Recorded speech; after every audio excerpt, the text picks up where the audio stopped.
আসসালামু আলাইকুম বিরামপুরবাসী, কেমন আছেন? আজকে আবারও আমরা বিরামপুর ঢাকা মোড়ে অবস্থান করছি। তো আজকে আমরা দেখতে পাচ্ছি যে বিরামপুর ঢাকা মোড়ে বিরামপুর প্রাইভেট স্কুলের স্কাউট বৃন্দরা তারা ট্রাফিক নিয়ন্ত্রণের কাজ করছে।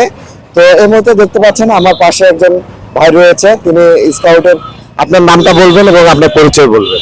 আমার নাম মোহাম্মদ তাহসিন লেবের বুশাদ। আমি বিরামপুর প্যারেড স্কুলের একজন স্কাউট সদস্য।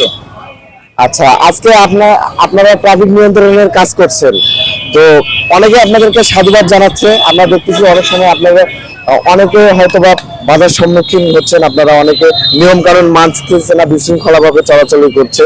তো আপনারা বিরামপুরবাসীর উদ্দেশ্যে কি বলতে চান? আসলে এই ট্রাফিক নিয়ন্ত্রণের কাজটা অনেক কষ্টকর। এটা আমরা আগে কোনো বুঝি নাই, আমরা আজকে আসি, আমরা বুঝতেছি কেমন কষ্টকর। যদি আমরা সকলেই নিয়ম মেনে চলি তাহলে আমাদের দেখে আরো 5 জন অনুপ্রেরিত হবে, এবং ওই 5 জনের অনুপ্রেরণায় অনেক অনেক বড়, এবং তাদের দেখে আরো অনেক জন অনুপ্রেরিত হবে। এটাই আমরা চাই। আচ্ছা, তো আপনাদের এই কার্যক্রম তো প্রতিদিন চলমান থাকবে? জি, আমাদের কার্যক্রম প্রতিদিন চলমান থাকবে। তো এর পাশাপাশি বিরামপুরের বিভিন্ন প্রতিষ্ঠানের শিক্ষার্থীরা তো আমাদের শহর পরিষ্কার পরিচ্ছন্নের কাজ করছে।